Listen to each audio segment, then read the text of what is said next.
Okay. So thank you for having me here. My name is Wendy Angel. I am the Los Angeles Program Director for Emerald Cities Collaborative. And I actually manage the programs here that we have with Southern California Regional Energy Network. And we manage the Workforce Development Program. So what that focuses on, it's a lot of education and training for not only our contractors, but our youth. And it's all centered around energy efficiency. So with Emerald Cities, our main mission is to green our cities. So creating a sustainable environment for our communities, but primarily focused on communities of color and low income communities as well. Also building our communities. And the way that we do that is providing the skill set and the training that they need in order for us to meet the labor demands, especially in this new green economy. It's booming, it's growing at an unprecedented rate. And it's harder now to fill the jobs that are, coming out of the new green economy because we have a lot of baby boomers that are retiring, and we can't train at such a fast rate. So it's building those communities through the training that we provide. And then also strengthening our democracy. So we're very heavily involved in a lot of policy work at the local level. Here in LA specifically, we enacted the local worker hiring policy. And what that technically entails is any project that's coming out within LA County, over $250,000, I believe, has to have some local worker hiring inclusion. So wherever that project is located, that employer technically has to hire locally within a 5-mile radius. So it's being involved in policy that actually helps our communities. And then the way that we do that here at Emerald Cities is we're a collaborative model. So that means that we work with other organizations, grassroots organizations, we work with government, we work with trades unions, the labor community, in order to achieve those goals, implement those programs, implement those policies as well. Another strategy that we implement here at Emerald Cities is we don't do large scale retrofits, but we do team up with a lot of sectors. Is the MUSH sector is what we called it. So it's municipal, universities, schools, hospitals, in order to get those projects implemented. And then the main thing that we do here for Emerald Cities is community and workforce development. So it's providing those training opportunities for that community. We call them disadvantaged communities or hard to reach communities, and providing that the trainings that they might need in order to actually earn a living wage. So Emerald Cities is a national nonprofit. One of the main cities is Los Angeles, but here in California, we also have San Francisco, Oakland, we have Seattle. Some of the lighter green boxes here that you see locations is where we have some of the programs, but they're not technically Emerald Cities yet.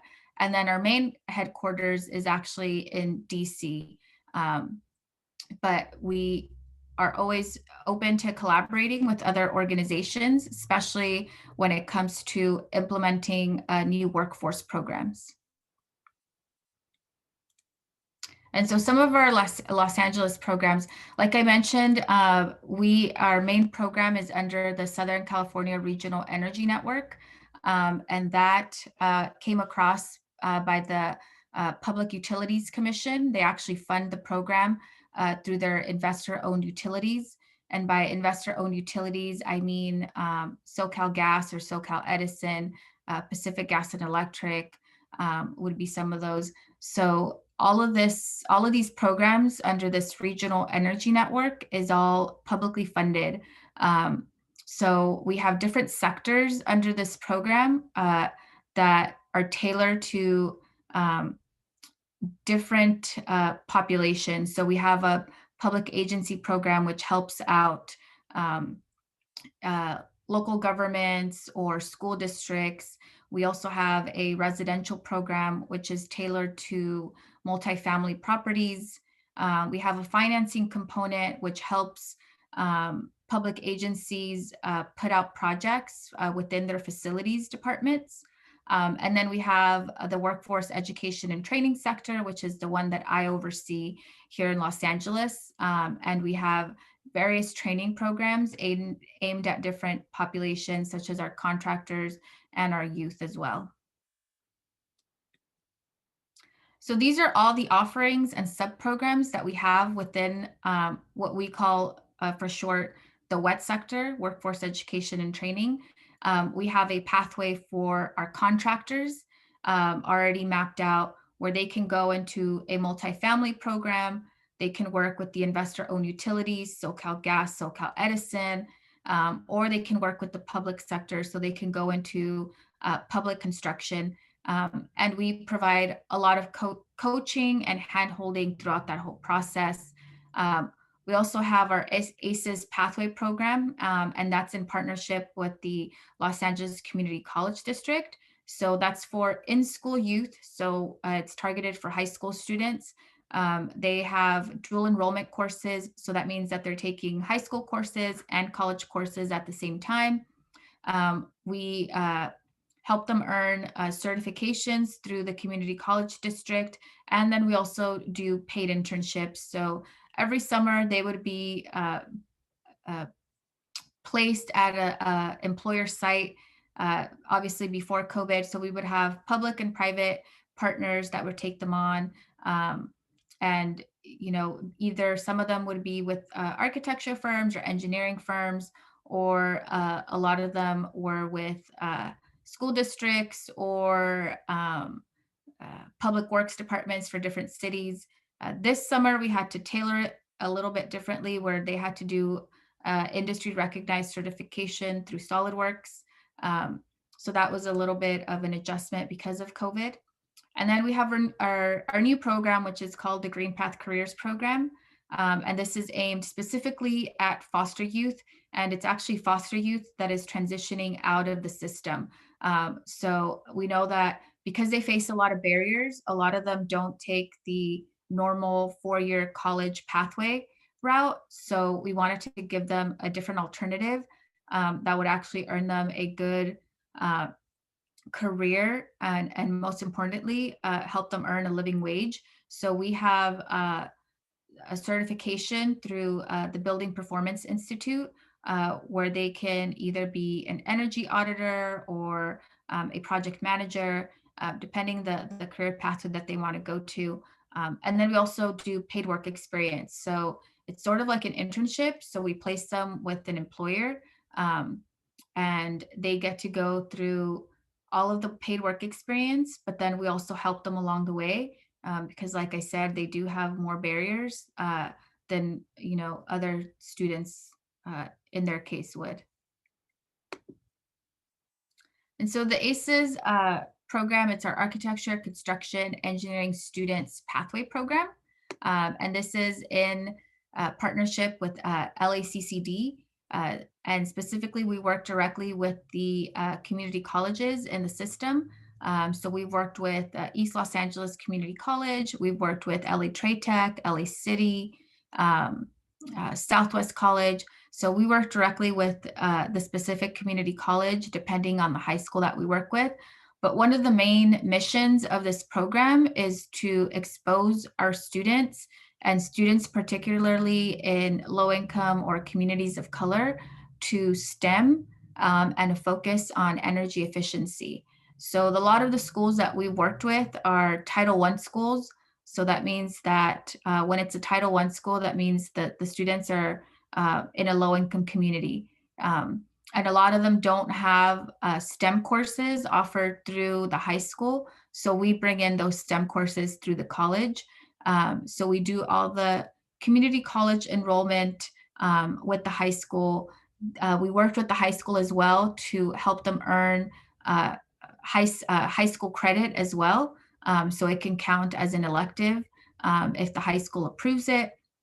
But then also the main goal of the program is to increase the diversity in the ACE careers. So architecture, construction, engineering.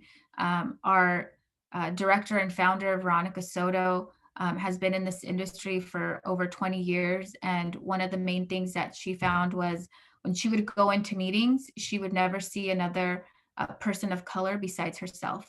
So she wanted to go ahead and change that and give that opportunity to our students, especially for them to explore architecture or engineering. A lot of them are already exposed to construction because a lot of their parents are doing construction, manual labor.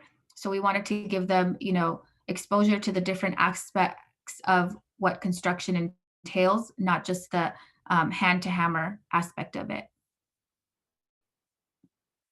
So we've set out specific pathways within this program with the community college district, and these pathways are available to anyone enrolled at one of the LACCD colleges.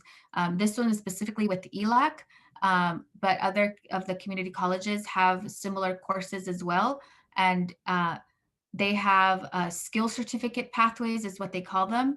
And then they also have the AA degrees as well. But certificate pathways, in order to earn a skill certificate, you have to finish out a course sequence. So in this case, we have 3 of them available. One of them focusing on programming, which is robotics.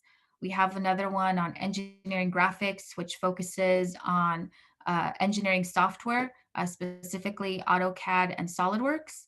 And then we have another one called sustaining energy. And this is more centered around sustainability, specifically solar and hydrogen cell technologies.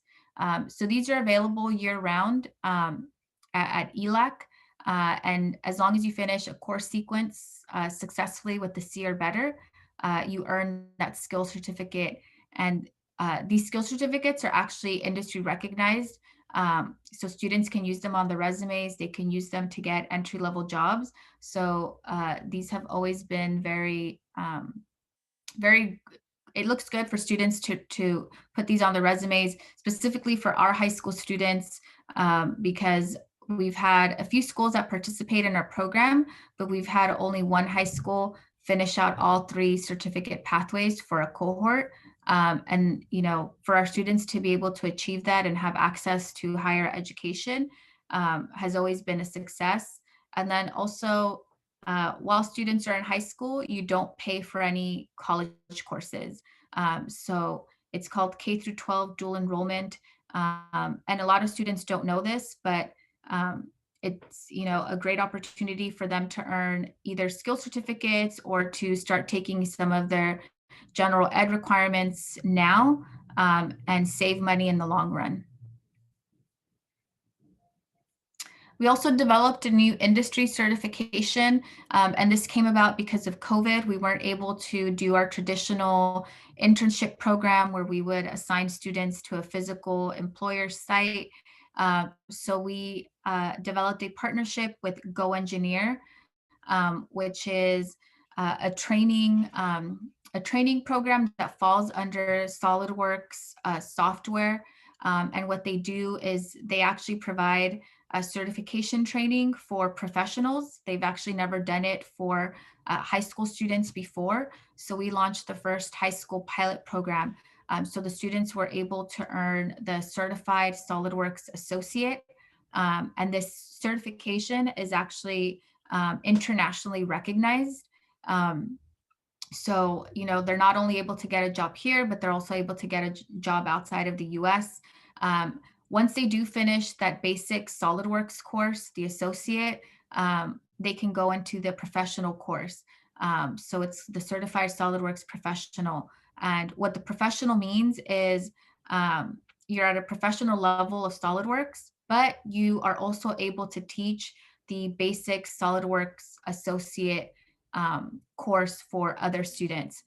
So this was a pathway that we felt was very beneficial to our students because our students, we track them in high school, but they're also able to participate in college.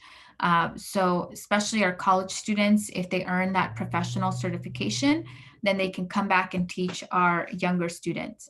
And I linked a lot of the other training courses that Go Engineer has to offer under SolidWorks, but the two being associate and professional certifications. And then the internship is actually funded by the LA County America's Job Centers of California. And I know that East Los Angeles Community College has one on their campus that serves ELAC students only. So that's one resource. And they serve ages, they have different programs, but the main program that we have serves ages 13 to 24, and they receive 120 hours of paid work experience. It's minimum wage, so they earn $15 an hour. And then they also provide supportive services. So before, when our students were going to and from the work site, they would provide either a bus card, they would provide gas reimbursement. If the student needed business attire, clothing, shoes, anything like that, they would provide a reimbursement or a stipend for that as well. And then for our high school students to participate in our internship program, they have to successfully finish 2 of our ACES courses with a C or better. And they have to be, they don't have to be between the ages of 18 and 24, but as long as they're able to get a work permit from the school district. So we've had students as young as 14 participate in our internship program. And then we have a new program that just launched actually this week. It's called the Green Path Careers Program. And like I mentioned, this one is more focused at our foster youth, or what we call transition aged youth. So we serve foster youth that is either transitioning out of the system or is at risk of homelessness. For this one, it's specifically targeted between the ages of 18 and 24. So before, traditionally, foster youth would age out at the age of 18.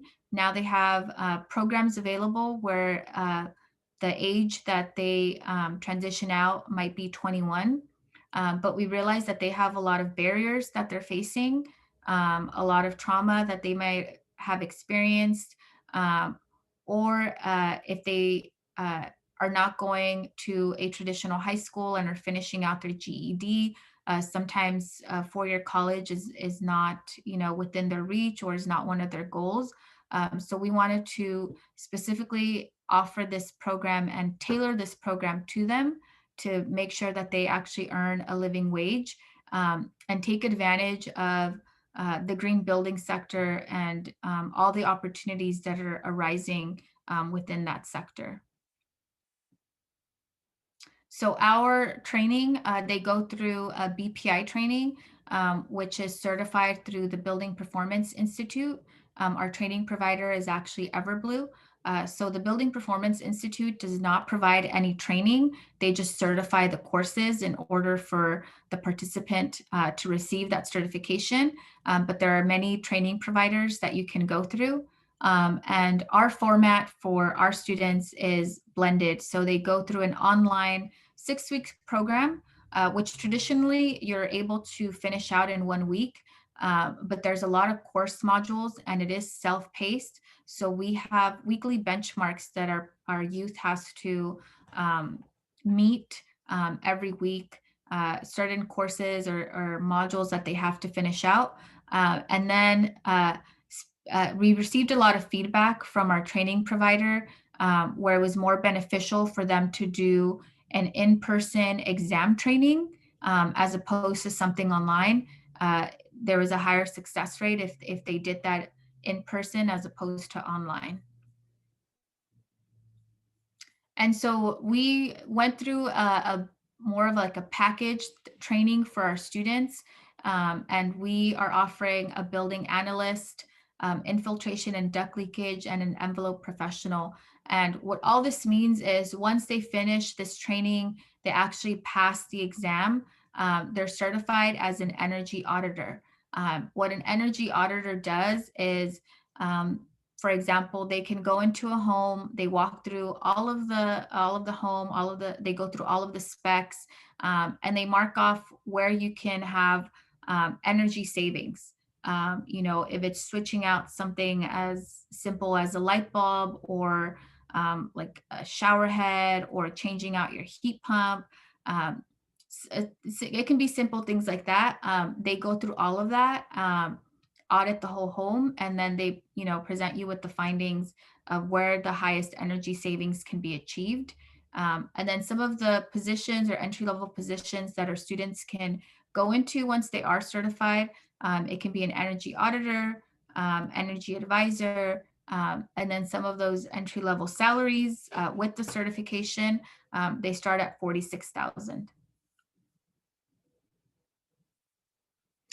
And before I close out, I do want to say that the community college district has a lot of sustainability courses right now in place.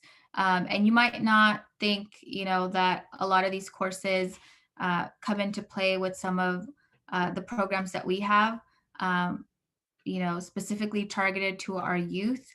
But it is a growing sector, and it's only going to keep growing, specifically, for example, electrical vehicle charging stations.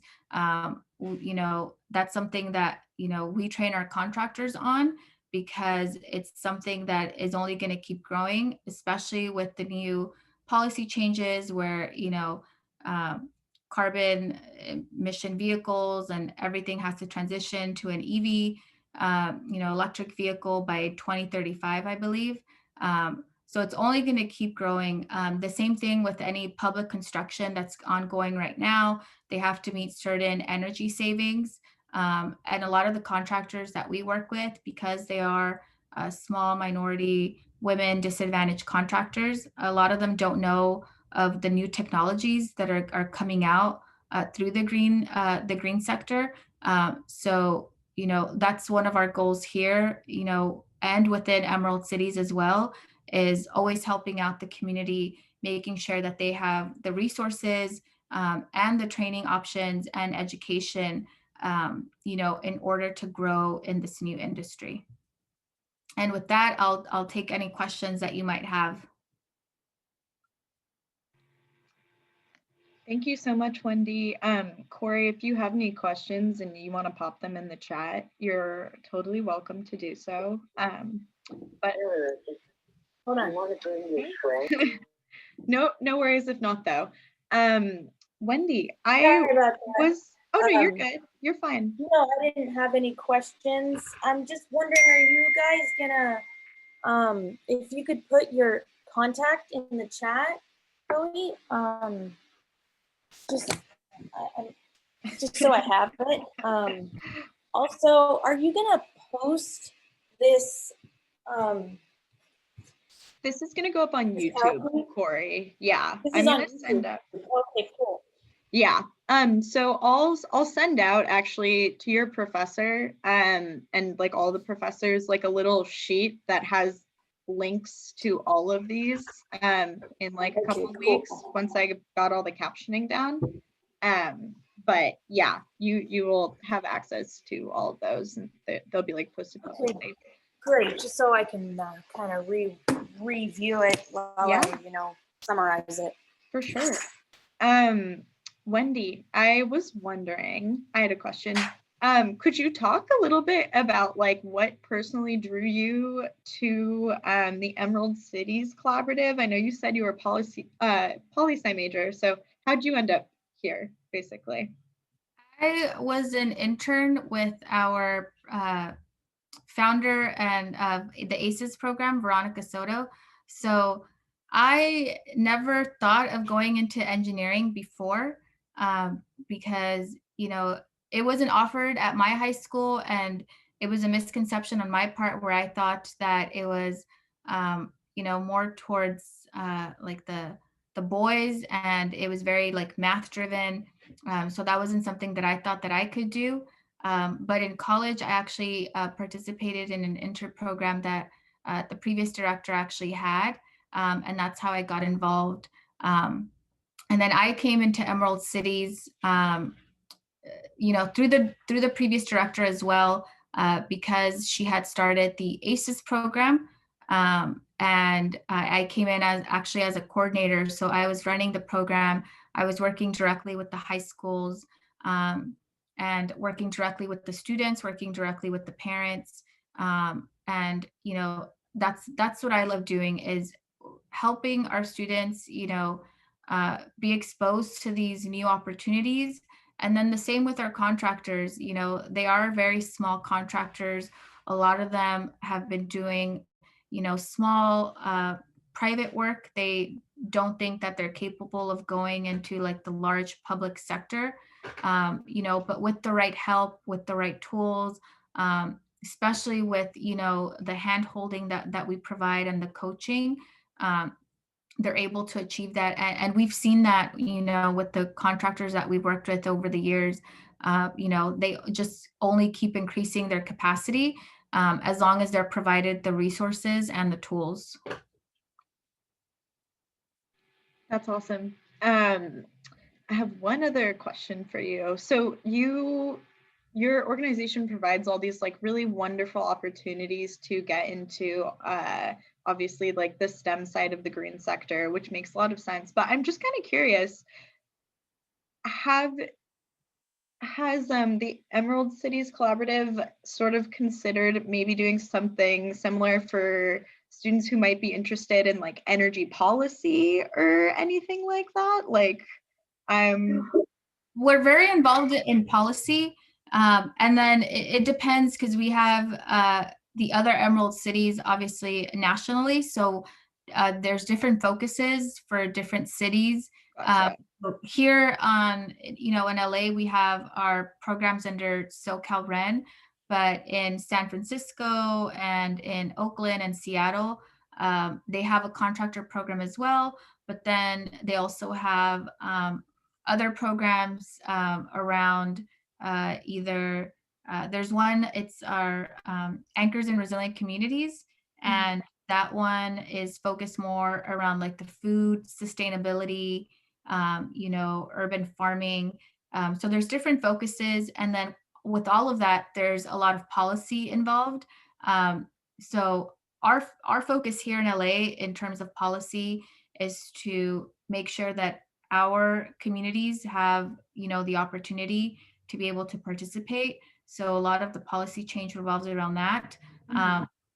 But even in the new energy or sustainability policies that are coming out, there's a lot of opportunity, and it's just a matter of making sure that all of that is communicated, to the hard to reach communities or the disadvantaged communities that we work with. Awesome. I saw that Corey just rejoined us. Those are essentially all of my questions for you today, Wendy. But I just wanted to say thank you so much for presenting for us today. I'm really excited to share this with students on YouTube.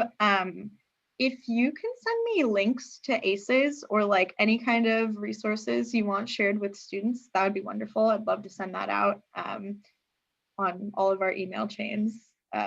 So maybe I'll follow up with you later, but that would be great.